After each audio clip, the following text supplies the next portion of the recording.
एक गांव था। उस गांव में शाम ढलने के बाद कोई भी गांव वाला बाहर नहीं निकलता था, क्योंकि उस गांव में एक भूतिया समोसे वाला था। वो भूत रात को गांव में समोसे लेकर घूमता था। उसके समोसे की खुशबू पूरे गांव में फैल जाती थी। खुशबू से गांव वाले आकर्षित होने लगते थे और अपने घरों से बाहर आ जाते थे। वो भूत उन्हें उठाकर अपने समोसे की दुकान पर ले जाता था और उन्हें मार देता था। इसीलिए गांव वाले अपने अपने घरों की खिड़कियां और दरवाजे रात को अच्छे से बंद रखते थे, ताकि समोसों की खुशबू अंदर न आए। एक दिन राजन शहर से 18 साल बाद अपने गांव लौटा था। अच्छा माँ, तुमसे तो मिल लिया, अब मैं जरा अपने दोस्तों से भी मिलाऊं। अच्छा जाओ, पर शाम ढलने से पहले घर लौट आना बेटा। हाँ माँ, ठीक है, मैं जल्दी आ जाऊंगा। राजन अपने दोस्तों से मिलने चला जाता है और मिलते ही राजू, श्याम, क्या तुम दोनों ने मुझे पहचाना?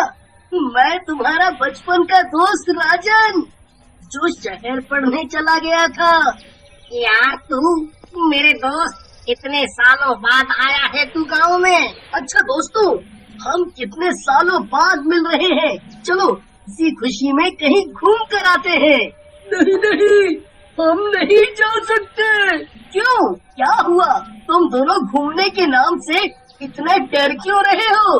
क्या तुम्हें नहीं पता, इस गांव में शाम ढलने के बाद घर से कोई नहीं निकलता बाहर। पर क्यों, क्या बात है? क्या तुम्हें नहीं पता, रात के समय गांव में समोसे वाला भूत घूमता है। जो भी उसके समोसों की खुशबू सूंघ लेता है, वो भूत उसे उठाकर अपने साथ ले जाता है और उसे मार देता है। शायद तुम्हें भूत के बारे में कुछ नहीं पता, इसीलिए तुम भी खिड़की दरवाजे अच्छे से बंद करके सोना। चलो भाई, अब घर चले, अंधेरा होने ही वाला है। इतना बोलते ही राजू और श्याम वहाँ से चले जाते हैं। ये दोनों भी ना कैसी कैसी बातें करते हैं। कोई भूत भूत नहीं होता, शायद ये दोनों मुझे डराना चाहते हैं।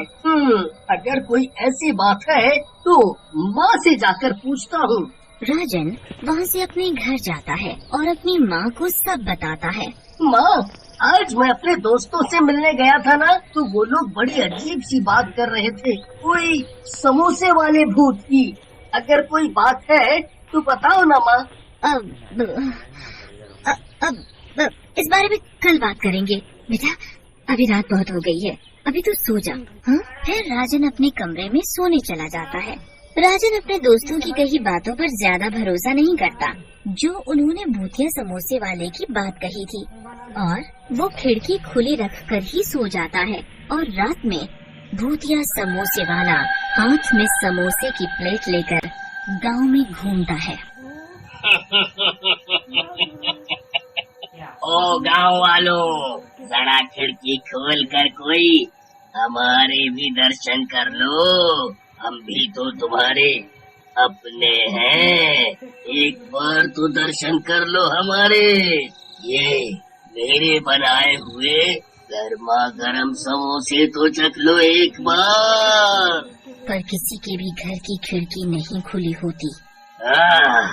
कोई बात नहीं, मैं खुद ही देख लेता हूँ कि आज कौन मरेगा मेरे हाथों से। ऐसा तो हो ही नहीं सकता कि आज मैं खाली हाथ यहाँ से जाऊँ। तभी भूत की नजर राजन की खिड़की की तरफ पड़ती है। फिर समोसों की खुशबू खिड़की से होते हुए कमरे में राजन तक पहुँच जाती है। समोसों की खुशबू पहुँचते ही राजन आकर्षित हो जाता है। क्या खुशबू है, ये खुशबू तो समोसों की है।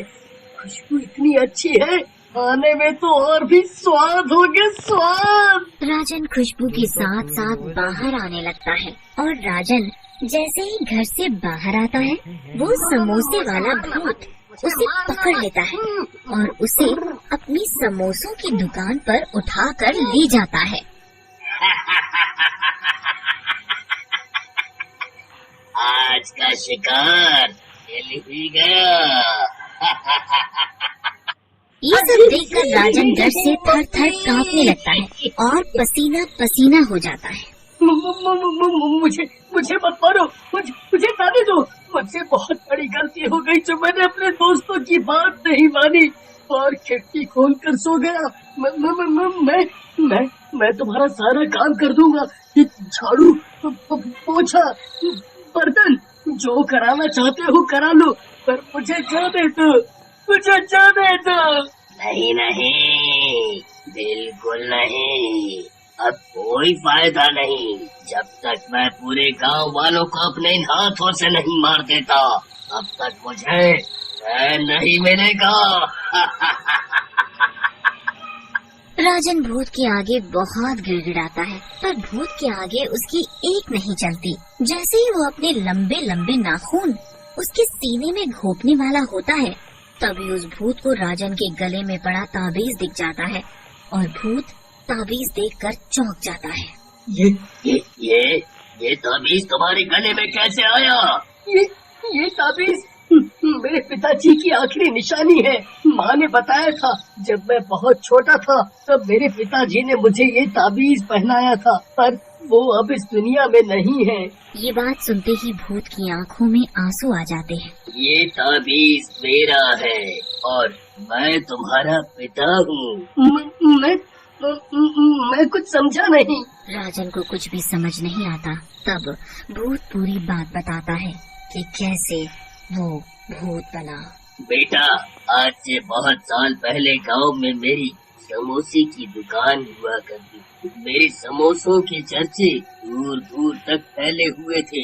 एक दिन सरपंच के बेटे ने भी समोसों की दुकान मेरी दुकान के बिल्कुल सामने खोल ली, पर उसके बनाए समोसे स्वादिष्ट नहीं थे और बासी भी बहुत थे।